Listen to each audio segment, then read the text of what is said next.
Chegou o momento de sermos instruídos pela palavra de Deus, pela explicação do texto sagrado. Nós temos pregado uma série de mensagens na primeira epístola de Pedro. Pedimos então a você que abra a sua Bíblia na primeira epístola de Pedro. Chegamos ao capítulo 2 da primeira epístola de Pedro. Hoje nós vamos considerar os 3 primeiros versos do capítulo 2. 1 de Pedro, capítulo 2, versos 1, 2 e 3.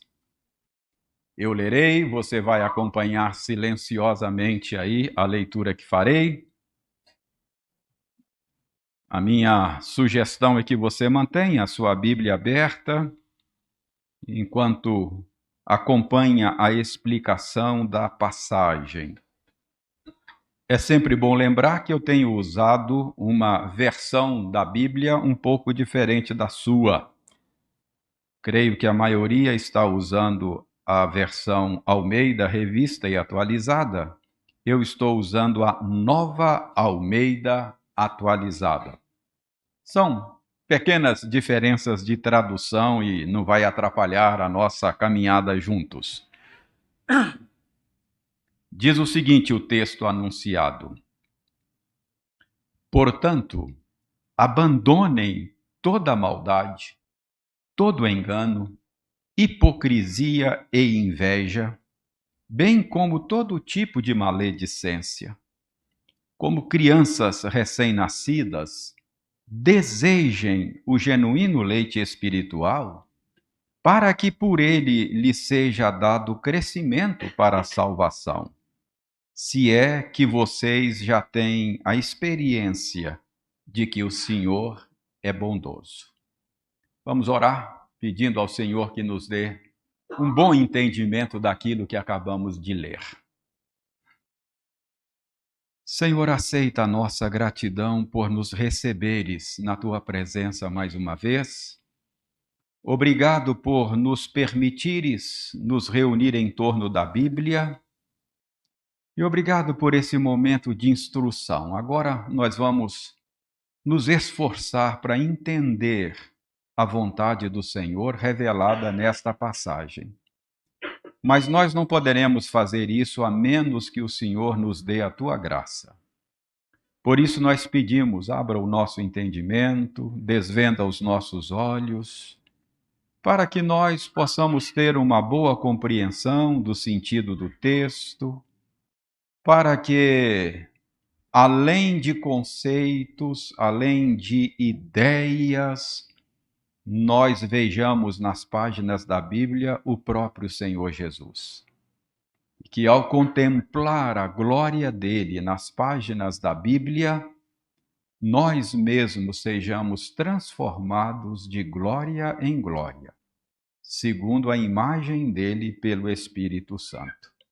Faze isto, Senhor, nós te pedimos, em nome dele, Jesus, o amado da nossa alma. Amém. Durante o nosso tempo de pastorado lá em São Paulo, uma das atividades mais esperadas e mais comentadas nos nossos acampamentos que fazíamos lá era uma brincadeira que nós chamávamos de caça ao tesouro. A turma gostava muito, vibrava com esta atividade nos nossos acampamentos. Nós dividíamos o pessoal em equipes, cada equipe recebia um mapa para encontrar um tesouro escondido lá na região, no sítio onde nós estávamos acampando. Na busca do tesouro, as equipes tinham que vencer certos obstáculos.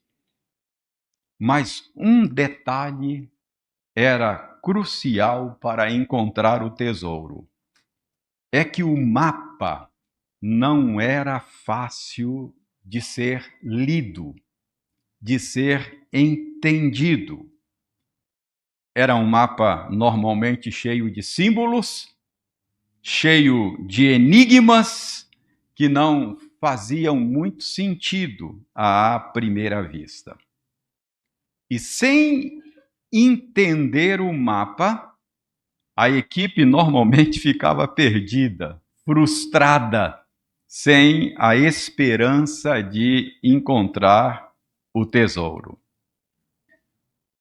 Mas, para aqueles que conseguiam decifrar o mapa, eles conseguiam ter também um correto senso de direção e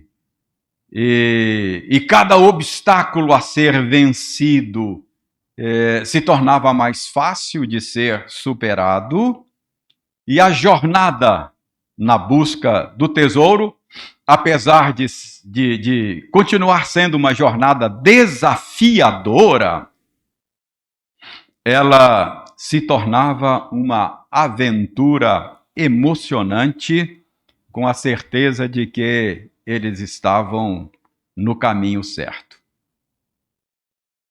Irmãos, da mesma forma, na nossa jornada espiritual, é vital que nós não apenas saibamos o que devemos fazer ou saibamos que devemos buscar a santidade, é necessário também que nós saibamos como alcançá-la. Se você vem nos acompanhando nessa série de sermões, você deve se lembrar que no capítulo 1, Pedro vinha dando estímulos, motivos, razões para que os seus leitores buscassem a santificação. Agora, quando chega no capítulo 2, Pedro, que vinha dando estímulos e motivos, ele passa a mostrar o caminho, ele passa a apontar o caminho para o progresso espiritual. Ele vinha dizendo por que buscar a santificação. Agora ele passa a dizer como buscar a santificação. Então, eu diria que nessa passagem, Pedro está nos dando um mapa. Ele está nos dando um mapa que possa nos guiar na direção da maturidade espiritual em Cristo Jesus. E é um mapa claro para a jornada da santificação. Então, hoje, o que nós vamos fazer? Hoje nós vamos explorar esse mapa. Hoje nós vamos descobrir como podemos crescer na graça do Senhor. Como podemos crescer em nossa fé. Como podemos nos tornar mais semelhantes a Cristo. Então, a primeira atitude requerida daqueles que desejam crescer em Cristo é o engajamento comunitário. Repito, a primeira pista, a primeira dica que Pedro nos dá aqui para que possamos crescer em Cristo é o engajamento comunitário. Irmãos, o caminho da santificação passa pelo engajamento comunitário. É necessário que nós frisemos isso porque nós temos uma visão muito individualista da santificação. Nós temos a tendência de achar que o nosso aperfeiçoamento espiritual é um assunto individual, meramente individual. Nós temos a tendência de achar que o nosso aperfeiçoamento espiritual É uma questão apenas entre Jesus e eu. Mas esta passagem nos ensina que o processo de santificação tem uma importante dimensão comunitária. Pastor, onde é que o senhor está vendo isso nesse texto? Então, se você estiver com a sua Bíblia aberta, eu vou lhe mostrar aí. Notem que o verso primeiro começa com uma conjunção. Portanto. Então, esta conjunção, portanto, ela liga o que Pedro está dizendo no capítulo 2 com aquilo que ele vinha dizendo antes. E a respeito do que Pedro vinha dizendo antes? Sobre o que ele vinha falando no final do capítulo 1. Olha, veja aí o verso 22 do capítulo 1. O foco de Pedro aí no final do capítulo 1 era a vida em comunidade. Ele diz: tendo purificado as vossas almas pela vossa obediência à verdade, tendo em vista o amor fraternal não fingido, amai-vos de coração uns aos outros ardentemente. Então, qual é o assunto de Pedro no final do capítulo 1? O assunto de Pedro é a nossa vida comunitária.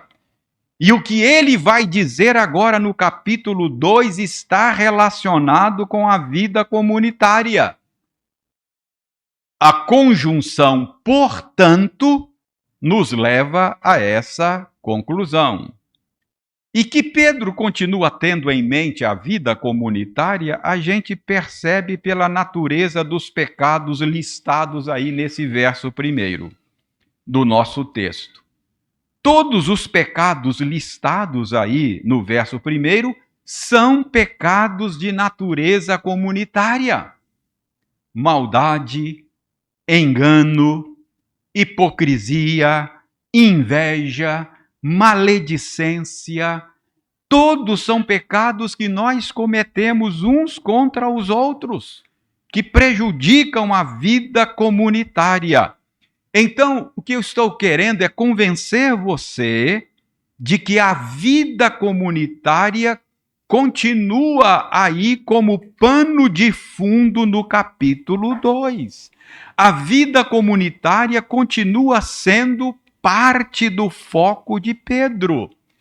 E não é difícil você perceber isso. Note no nosso texto que Pedro usa todos os verbos no plural. Verso 1 ele diz: abandonem, plural, toda a maldade. No verso 1, ou melhor, no verso 2 ele diz: desejem, plural, o genuíno leite espiritual, para que lhes seja dado crescimento para a salvação, plural. Verso 2, se é que vocês já têm a experiência de que o Senhor é bondoso, ou é bom. Então, fica claro que Pedro, ao falar do caminho para a santificação, ele não tem em mente indivíduos isolados. E isto nos ensina que a santificação não é algo que diz respeito só ao indivíduo. Santificação, aperfeiçoamento espiritual nosso, ele acontece no contexto da comunidade da fé. Um crente que não esteja comunitariamente engajado, ele prejudica o seu próprio desenvolvimento espiritual. Então, para aqueles que querem crescer espiritualmente, se tornarem mais semelhantes a Cristo, primeira atitude, engajamento comunitário. Irmãos, não foi sem razão que o escritor de Hebreus disse: consideremo-nos também uns aos outros para nos estimularmos ao amor e às boas obras. E ele disse: não deixemos de congregar-nos, como é costume de alguns. Antes, façamos admoestações, e tanto mais quanto vedes que o dia se aproxima. Então, o que o autor de Hebreus está dizendo é que se você deseja crescer espiritualmente, você precisa ser parte de uma boa comunidade de fé. Porque é nesta comunidade que nós estimulamos uns aos outros ao amor e às boas obras.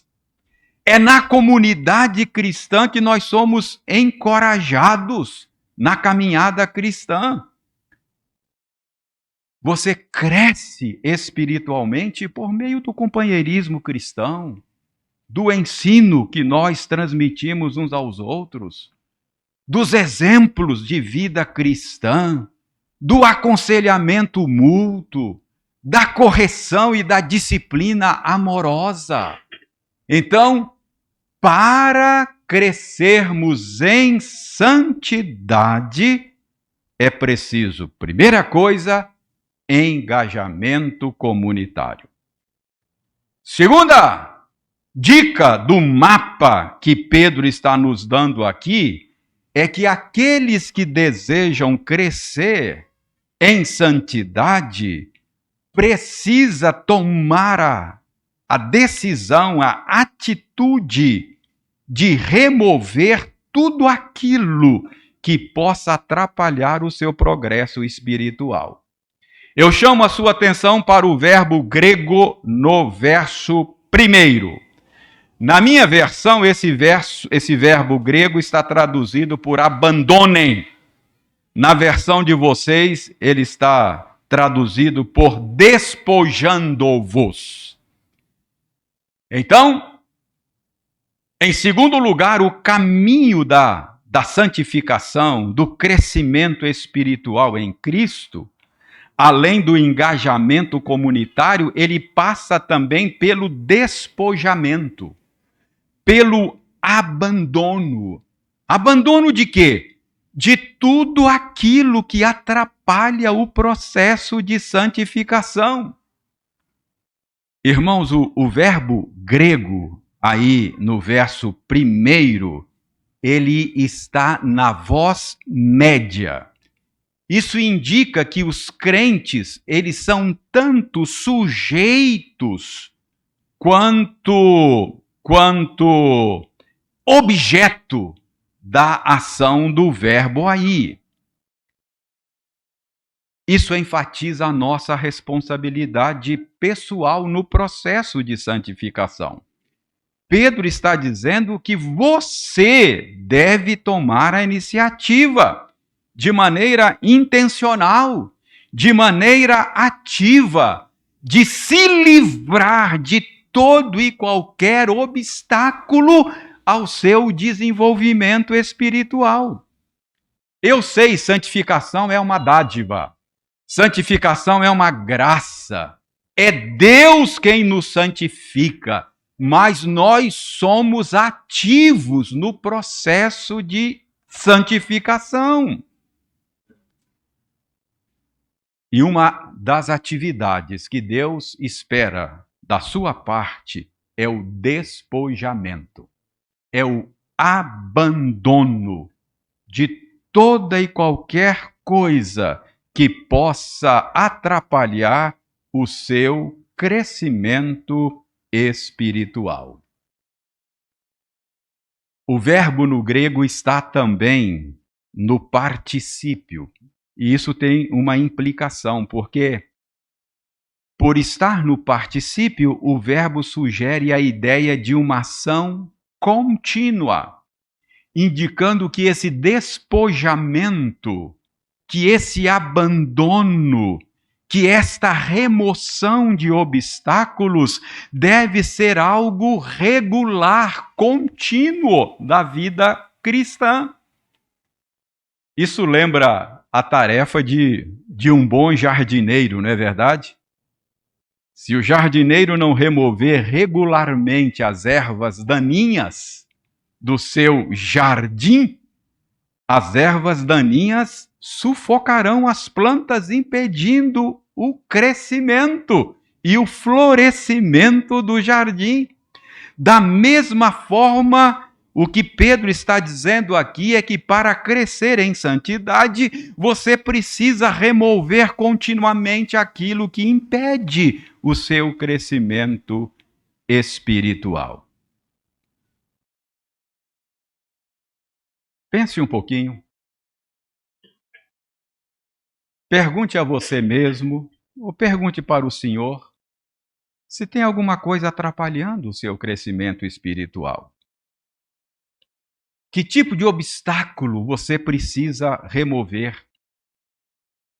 O escritor de Hebreus diz que para correr a carreira cristã você precisa se desembaraçar de todo o peso e do pecado que tenazmente nos assedia.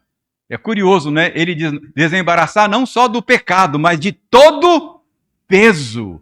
Isso sugere que podem ser coisas legítimas que estão atrapalhando o seu crescimento espiritual. Então tem alguma coisa que precisa ser removida? Considere isso diante do Senhor hoje. Tem alguma coisa que está atrapalhando o seu crescimento espiritual? Tem algo que precisa ser abandonado? Tem algum hábito, mesmo que não seja pecaminoso, que tem atravancado o seu progresso na fé?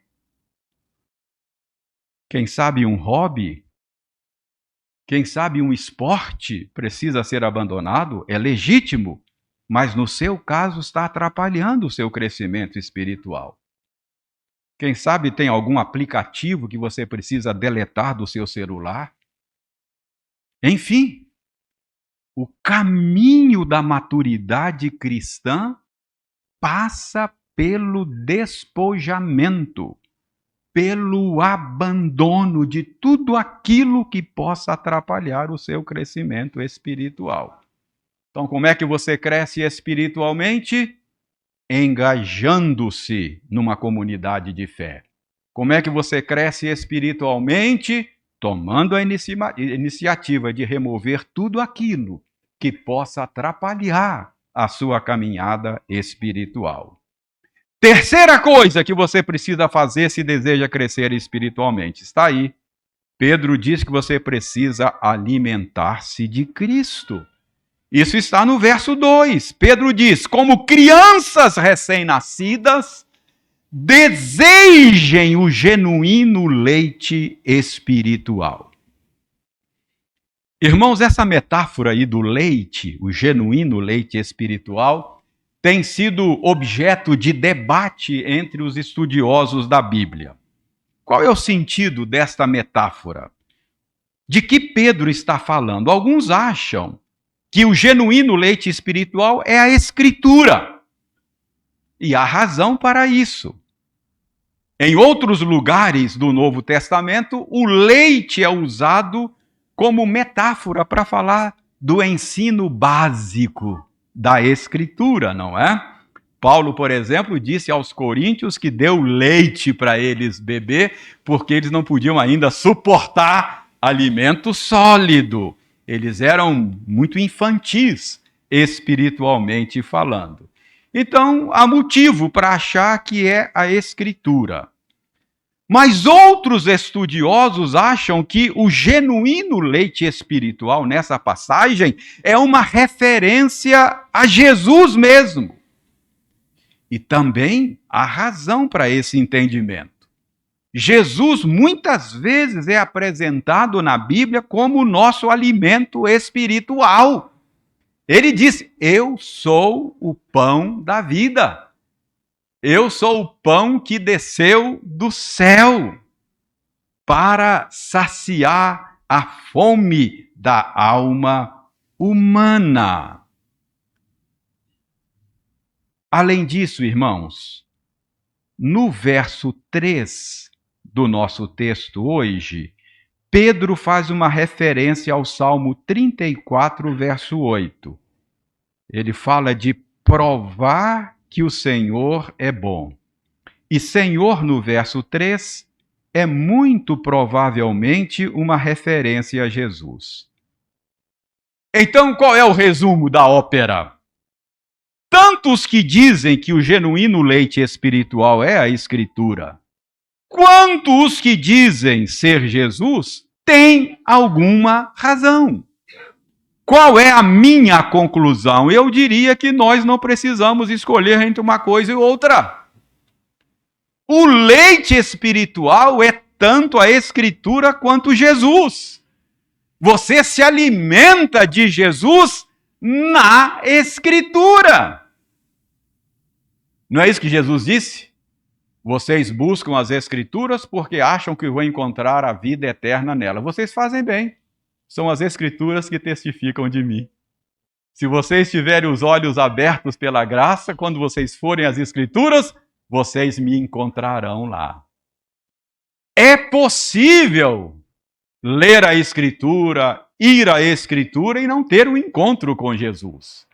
É possível ir à Escritura e só encontrar conceitos teológicos, ideias, e não encontrar uma pessoa, a pessoa do Salvador.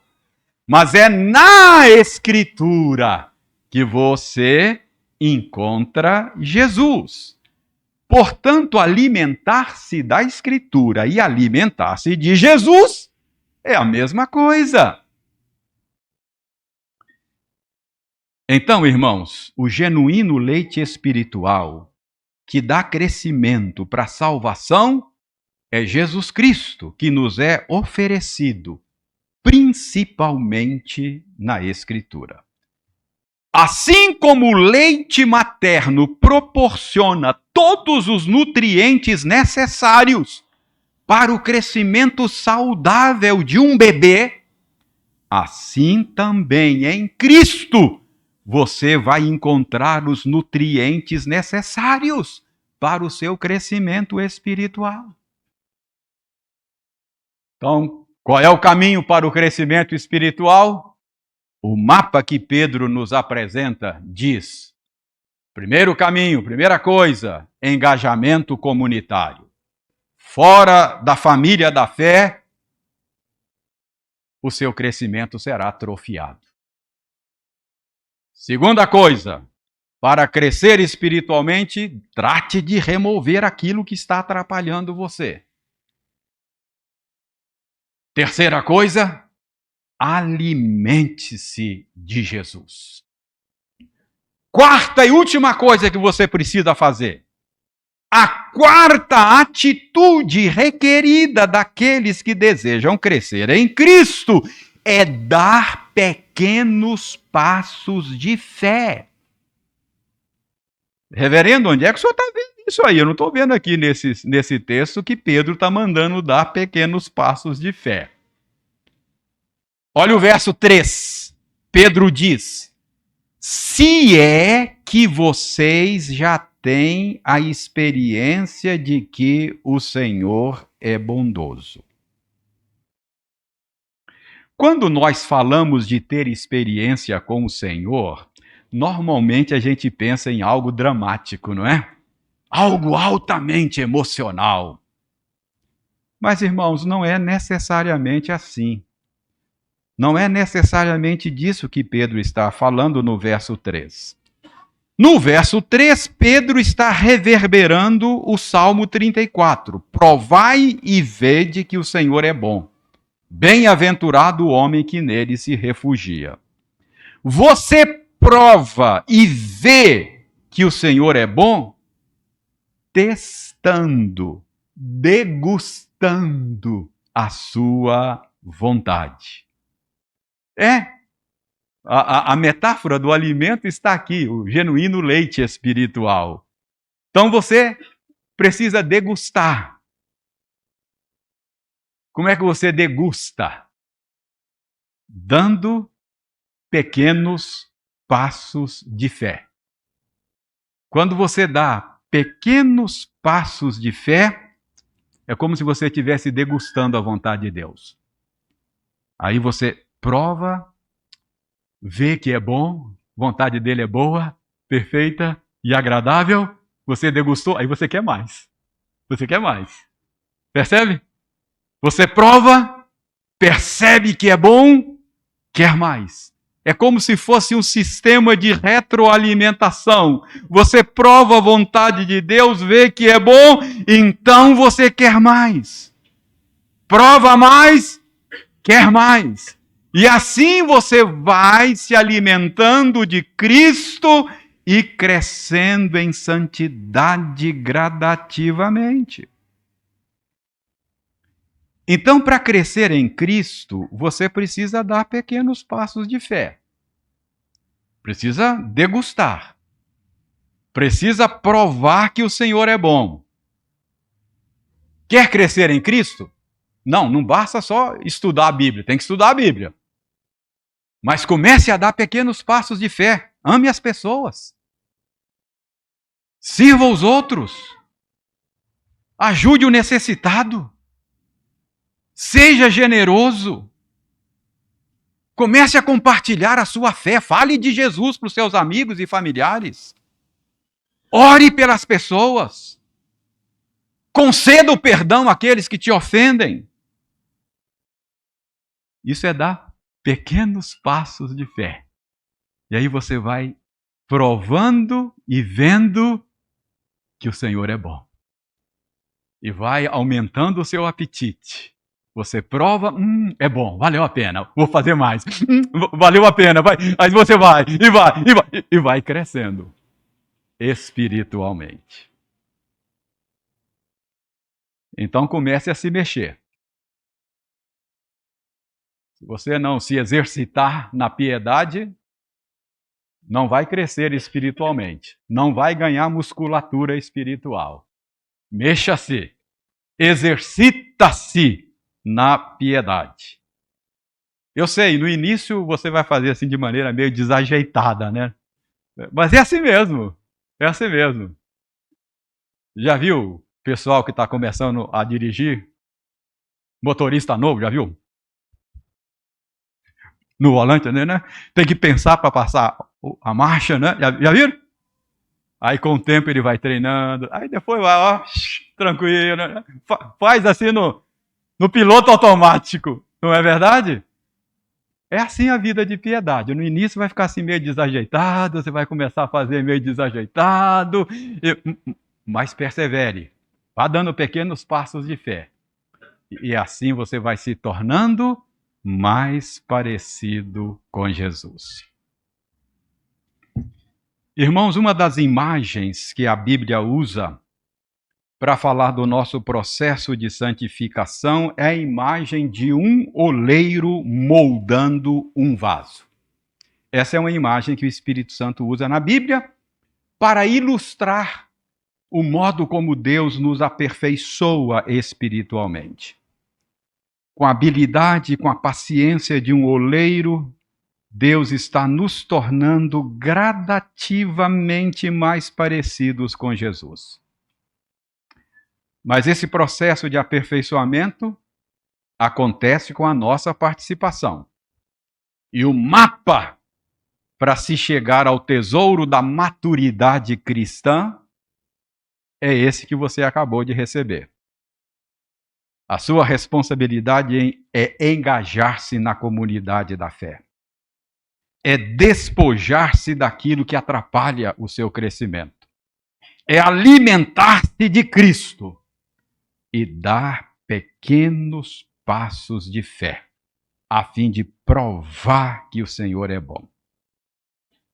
Ao adotar essas atitudes, ao seguir este mapa, você estará na direção da maturidade espiritual. Você estará se tornando mais semelhante a Jesus a cada dia. E a minha oração é para que ser igual a Jesus seja o maior anelo, o maior desejo da sua alma. Que Deus nos ajude a crescer em santidade. Amém.